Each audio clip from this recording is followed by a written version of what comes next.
Have you ever looked at your phone, swiped past like 3 different screens of productivity apps, stared at a folder with a dozen different to-do lists, and just felt completely, utterly paralyzed? Oh, absolutely. I mean, it happens to all of us. Right. You know that feeling, right? Yeah. Having so many options at your fingertips that you end up doing absolutely nothing. It really is sort of the defining paradox of our time. We're drowning in tools, we're drowning in access, and yet we're starving for actual meaningful focus. Yeah, We exactly. operate under this collective delusion that more options inevitably equal better results. Which is exactly why today's deep dive is going to challenge how you think about creativity and work. We are unpacking a really fascinating November 2025 column from MMR. It's titled DVS1, From the Minneapolis Underground to Global Techno. It's a great piece. It really is. We're talking about an artist known as DVS1, which stands for Devious1. He's one of the most respected figures in modern electronic music. But our mission today isn't just to give you a standard biography. Right, there's a much bigger lesson here. Exactly. We're exploring this completely counterintuitive idea. How extreme isolation, severe winters, and deliberately self-imposed limitations actually created a world-class master. It's a phenomenal case study because, well, while the surface of this story is about underground dance music, the underlying mechanics are completely universal. Oh, for sure. It is essentially a masterclass in how stripping away your tools can actually amplify your output, especially today, right? In an era where we are constantly marketed the next big software update. Okay, let's unpack this. Yeah. Because to understand DVS1, we have to start with where he came from. He wasn't operating out of London or New York or Berlin. No, not at all. He was coming out of the underground scene in Minneapolis. This was in the late 90s and 2000s. And look, to understand Minneapolis, you really have to understand the winters. Right, the geography plays a huge role. We aren't talking about a charming light dusting of snow here. We are talking about brutal, relentless, lock yourself indoors for months kind of winters. What's fascinating here is the profound psychological impact of that specific geography. I mean, when the physical world outside your front door is actively hostile and, entirely closed off, it breeds this incredibly intense inward focus. Yeah, you literally can't go anywhere else. Exactly. DVS1 himself has this great philosophy. He notes that winter is naturally the season of concentration. The quote from the article is, "The time to face the equipment naturally increases." Which makes sense. When it's below freezing for half the year, you just sit inside. Yeah. It's like forced hibernation, but for art. Precisely. And it wasn't just the weather that was isolating. It was the infrastructure of the city itself. In the 2000s, the rest of the U.S. was seeing club culture become highly commercialized. Right, the bottle service era. Exactly. Bottle service, VIP areas, strict dress codes, these massive commercial festivals. Minneapolis just didn't have that glittering infrastructure. Yeah. If you wanted to experience pure electronic music, there was no mega club to go to. So you had to make it yourself. You had to build the ecosystem completely from scratch underground. And that is exactly what he did. I mean, DVS1 wasn't just a DJ showing up to play a 2-hour set. He became a guardian of this hyper-local, completely DIY warehouse culture. It's wild to think about. He was literally hauling massive handcrafted sound systems into freezing, abandoned industrial factories. He was scouting the off-the-grid locations, setting up the physical gear, printing the flyers. I just picture this guy carrying the physical weight of an entire music scene on his back, like hauling hundreds of pounds of subwoofers into a dark, unheated warehouse in the dead of winter. And doing it all illegally, or at least highly unregulated. Right. And because they were off the grid, the rules of the commercial world just didn't apply. There were no volume limits, there were no curfews. And if we connect this to the bigger picture, the absence of a commercial club scene actually protected the art form in Minneapolis. It forced the community to build a self-sustaining ecosystem based entirely on sonic purity rather than profit. Because nobody's there to just hang out. Exactly. Think about it. There is absolutely no casual foot traffic in an abandoned warehouse in January in Minnesota. No way. The only people who show up are there out of absolute devotion to the sound. Okay, so Minneapolis wasn't a shiny greenhouse for music. Yeah. It was a pressure cooker. I mean, when you lock people in a freezing abandoned warehouse with no volume limits, Right. you aren't going to get light pop music. Definitely not. We're going to get something hard, metallic, and intensely focused. A pressure cooker is the perfect way to visualize it. In a pressure cooker, the energy has nowhere to go but into the substance itself. The music actually had to be dense enough to warm up a freezing room. Wow, yeah. That environment dictates the art. But, the physical environment is only half the story here. The real magic happens when he translates that environment into his digital workflow. Right. So here's where it gets really interesting. When DVS1 actually sat down to produce the tracks that would eventually take over the global scene, he applied that exact same philosophy of extreme limitation to his software. This is perhaps the most instructive part of his entire methodology. As the 2000s progressed, the entire music production industry shifted heavily toward a piece of software called Ableton Live. Which is pretty much the industry standard now, right? Oh, absolutely. Now, Ableton is brilliant, but it is essentially an infinite canvas. You can have unlimited tracks, endless third-party plugins, and, just infinite possibilities. You can drag and drop a million different sounds until something works. Wait, so let me jump in here. If you're trying to make the absolute best, most forward-thinking music in the world, why would you actively avoid the best, most limitless software? It seems strange, right? Yeah. It feels like a master carpenter stubbornly refusing to use modern power tools just to prove a point. Well, it seems counterintuitive until you understand the psychology of decision fatigue. When you have an infinite canvas, you spend 90% of your cognitive energy deciding what tool to use rather than actually mastering the tool you have in front of you. Oh, wow. Yeah. You're paralyzed by choice. Exactly. You end up scrolling through thousands of snare drum samples instead of, actually making music. DVS1 looked at that infinite canvas and actively rejected it. He stuck with an older, much more rigid piece of software called Reason. And Reason is famous for its rack wiring philosophy, right? What does that actually look like for someone who has never opened a music production program? Okay. Imagine looking at your computer screen. And instead of a sleek, modern grid, you see what looks exactly like a physical rack of hardware gear from a 1990s studio. Okay, it sounds a bit retro. It is. And here is the kicker.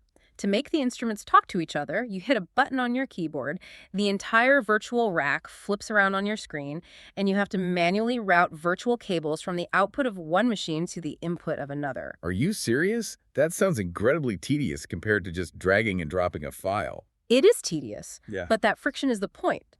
Drawing virtual cables forces a producer to think linearly and physically. You are visually and conceptually constrained by the architecture of the program. So you can't just throw everything at the wall to see what sticks. Right. Because it takes effort to set up a sound, you don't just mindlessly throw 100 sounds at a track. You use 3 or 4 sounds, and you make them work perfectly. And he had a very specific, limited toolkit within that software, too. For anyone listening who isn't an audio engineer, I really want to break down what he was actually using because the jargon can get pretty heavy. Sure, it can get technical. So the article mentions he used a module called Subtractor for his bass, Maelstrom for his pads, Thor for deep FM bass, and Redrum for his kicks. What does that actually mean in plain English? Let's break it down. By limiting himself to those specific modules, he was essentially choosing 4 distinct colors of paint and throwing away the rest of the palette. Okay. So the subtractor is a very basic, raw synthesizer. Think of it as raw clay. He used it to mold his foundational bass lines. Makes sense. Then the Maelstrom module creates these gritty, textured sounds. It doesn't sound clean. It sounds like the texture of a rusted sheet of metal. Which perfectly matches that industrial warehouse vibe we were talking about earlier. Exactly. Then you have the Thor module. This is an FM synth, which stands for frequency modulation. Without getting too deep into the physics, FM synthesis can create incredibly complex, metallic, and deep sub-bass frequencies. So we're talking about the kind of chest-rattling force that physically moves the air in a room. Yes, exactly. And finally, for his drums, he used Redrum to program classic 909 and 808 style kicks. And an 808 kick isn't just a drum sound you hear on pop radio. I mean, in an underground warehouse, an 808 is basically a sub-frequency weapon. It's that low, booming thud that rattles your ribcage. Precisely. And by sticking to these 4 or 5 virtual boxes, he knew exactly how pushing one tiny digital parameter on his screen would translate out of a massive physical subwoofer to a crowd of hundreds. He knew his tools inside and out. He has this core philosophy that sums it up perfectly. He says, because there is little equipment, you can dig deeper. So what does this all mean for the rest of us? I mean, we are constantly marketed this idea that we need the newest iPhone, the latest productivity app, the absolute newest gear to do our jobs well. We're told that more tools equal more creativity. And DVS1 is proof that the abundance of choice is an illusion. Having too many tools absolutely dilutes creativity. His limitation actually became his signature aesthetic. Really? Just by using older software? Yes, his tracks sounded raw, uncolored, and distinct specifically because he wasn't using the same infinite digital palette everyone else was using. He achieved a depth of mastery that you simply cannot reach when you are constantly migrating to the newest software update. And that mastery really shows up in his actual musical style. Right. Let's talk about what this music actually sounds like. It's very distinctive. We're talking about a driving pace of 135 to 140 beats per minute. Fast, relentless repetition. These sharp, metallic hi-hats. And this extreme physical sub-bass tension. It's incredibly physical music. Look at a track like Lost Myself. The article highlights this one as a pure DJ tool with a swaying, hypnotic bass. Roar. Or Confined, which uses that source synth we mentioned to create unending tension. But here's the crazy part. A track of his might play for 4 entire minutes with seemingly nothing happening. Right. Like no big drops, no sudden changes. And this is where we have to look at the psychology of his music, and really the psychology of techno in general. Why does a track not change for 4 minutes? Yeah, to a casual listener, that sounds boring. But it's about inducing a trance state. When the human brain hears a repetitive loop, it quickly learns to predict the pattern. When you deprive the brain of a major change, you start building immense psychological and physical tension. Oh, so the dancer is waiting for a release that isn't coming. Exactly! That's like stretching a rubber band tighter and tighter, but never letting it snap. That's a perfect analogy, and because the listener is locked into that tight loop, their ears become hypersensitive to micro details. They start noticing the tiny things. Right. So when DVS1 finally makes a tiny millimeter structural shift in the track, Like what? like maybe slightly opening a filter to let more high frequencies through, or shifting the bass line by half a beat, when he does that, it releases a massive flood of dopamine in the brain. To the listener on the floor, that tiny shift feels like an earthquake. It completely changes the heat of the room. I love that. I mean, most modern music is like a roller coaster. Quick thrills, big drops, instant gratification, and it's over in 3 minutes. Very true. But DVS1's music is like walking across a massive suspension bridge in the fog. The thrill isn't from a sudden drop. It's from the immense, sustained tension of the structure holding you up. That is a brilliant way to conceptualize it. And if I can build on that. Go for it. When you are out on a suspension bridge in the fog and you can't see the other side, your senses are completely heightened. Every single creak of the metal, every gust of wind feels massive. Yes. By stripping away the cheap roller coaster drops of pop music, DVS1 forces your brain to hyper-focus on the micro details of the sound. But building that kind of tension requires time, which totally explains his philosophy on DJing live. I mean, he refuses to play those standard 1-hour quick-hit festival slots. He's famous for demanding massive 8-hour-plus sets. Which is an incredible feat of physical and mental endurance, by the way. 8 hours is a full workday. He insists on it because, in his words, short times can't tell the story. You cannot build that suspension bridge in 60 minutes. It takes hours to synchronize the energy of thousands of people, to strip away their external distractions and pull them into that inward-focused state. And his obsession with the physical environment extends directly to the room's acoustics, too. The article notes he operates on this absolute uncompromising rule. He says, if the sound is bad, the music dies. He's very strict about that. It doesn't matter if you're the greatest track in the world. If the club's sound system is muddy and the bass is distorted, that carefully constructed tension instantly evaporates. Because he doesn't write traditional songs, he designs architectural environments. His background as a guy hauling raw speakers into warehouses completely informs his digital production. He knows how it's actually going to sound in the room. Exactly. He understands sound as a physical material, not just a digital file. It's all so incredibly connected. The winter isolation forcing him inside, the physical warehouses shaping the volume and tone, the restricted software forcing linear creativity, the marathon 8-hour sets. It's a closed loop. But I have to admit, looking at this story, there's a massive contradiction here. Oh, how so? Well, wait. A guy this uncompromising, this fiercely independent, who aggressively avoids commercialism and literally hides out in the Midwest, tweaking digital cables on aging software. You would think he just remains a local, obscure legend. You'd assume he stays underground. Right, but he doesn't. He ends up becoming the poster child for the most exclusive elite clubs in the world.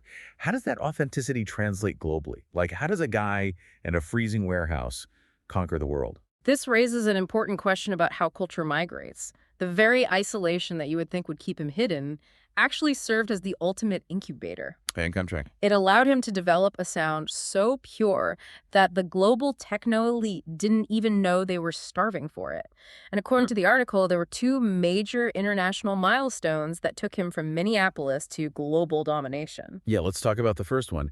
It involves Detroit, which is the absolute, undisputed birthplace of techno. Legendary city for the genre. Somehow, a legend named Derek May, who runs the iconic Transmat label out of Detroit, gets his hands on DVS1's demo. And Derek May's reaction is just wild. He listens to it and declares, "This sound transcends time." Coming from Derek May, that is the holy grail of validation. I mean, that's huge. You have to understand the roots of Detroit techno. It isn't just party music. It's rooted in a futuristic, almost stoic spirituality. It's about finding soul inside of machinery. DVS1's music, with its deep structural tension, its lack of cheap thrills, and its immense patience, aligned perfectly with the spiritual core of Detroit. And that connection led to his first major releases. And then comes the second milestone, which takes him across the Atlantic to Germany. Ben Klock, who is essentially the resident face of Birkin in Berlin. Right. And for anyone who doesn't know, Birkin is widely considered the most exclusive, mythical, intense techno club in the world. So Ben Klock invites DVS1 over. And there is a crucial detail to this meeting. Ben Klock initially asked DVS1 to play a live set at Birkin. Meaning what, exactly? Which means bringing his gear and performing his own tracks on stage. But DVS1, staying entirely true to his roots, pushed back. He chose to DJ instead. He turned down a live set at Bergen. He did. He wanted the tools to manipulate the entire room over a long period, reading the crowd, blending tracks rather than just showcasing his own catalog. And the reaction on the Bergen floor was explosive. It immediately led to him releasing music on Clockworks, which is Ben Klock's highly influential label. Wait, so let me get this straight. A kid from Minnesota goes over there and just dominates. It almost sounds like a movie script. But why did a Midwesterner resonate so perfectly with the most intimidating club in Berlin? Look at the environmental parallels between Minneapolis and Berlin. Both cities share a severe, biting coldness. Ooh, the winters again. Both cultures have a deep appreciation for a somewhat decadent industrial aesthetic, abandoned power plants, raw concrete. Both embrace extreme minimalism, and crucially, both cultures revere the long marathon DJ set. So they're basically cut from the same cloth. They're almost like spiritual sister cities separated by an ocean. That makes total sense. He didn't have to adapt his sound for Berlin because Berlin was already speaking his exact language. Precisely. DVS1 represents a perfect synthesis of three distinct geographical and cultural forces. Let's hear him. He possesses the spiritual core strength and futuristic vision of Detroit techno. He perfectly aligns with the modern, stoic, industrial minimalism of Berlin. And all of it was incubated, protected, and refined in the extreme freezing isolation of Minneapolis. It's an unbelievable trajectory. From the silent, freezing winters of the Midwest, hauling speakers into illegal spaces, to the most hallowed halls of global electronic music. And he did it without compromising a single inch of his philosophy. Or upgrading his tools just to fit in. Which brings us to the ultimate synthesis of his story. DVS1 is the living embodiment of what you might call local culture times spirituality times digital craftsmanship. I like that framing. He preserved a physical warehouse culture. He inherited the spiritual weight of Detroit techno. And most importantly, for anyone listening today, he proved that digital tools don't have to be mindless crutches. No, not at all. They can be highly disciplined instruments, but only if you have the courage to apply strict boundaries to them. Mastery isn't about having access to every sound or every app or every piece of information in the world. Mastery is about knowing exactly what to do with the few tools you actively choose to keep. He proved that you absolutely do not need to chase trends. You don't need to hoard the latest equipment, and you definitely don't need to constantly update your software to make a global impact.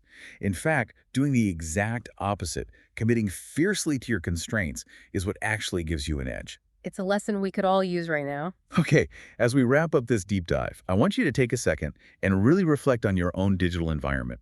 Think about your own life, your own work, or your own creative hobbies. Yeah, look at your own tool belt. If you were forced to strip away all the endless options on your phone, delete all the shiny new productivity tools, and limit yourself to just one warehouse and one basic piece of software, what would you actually build with it?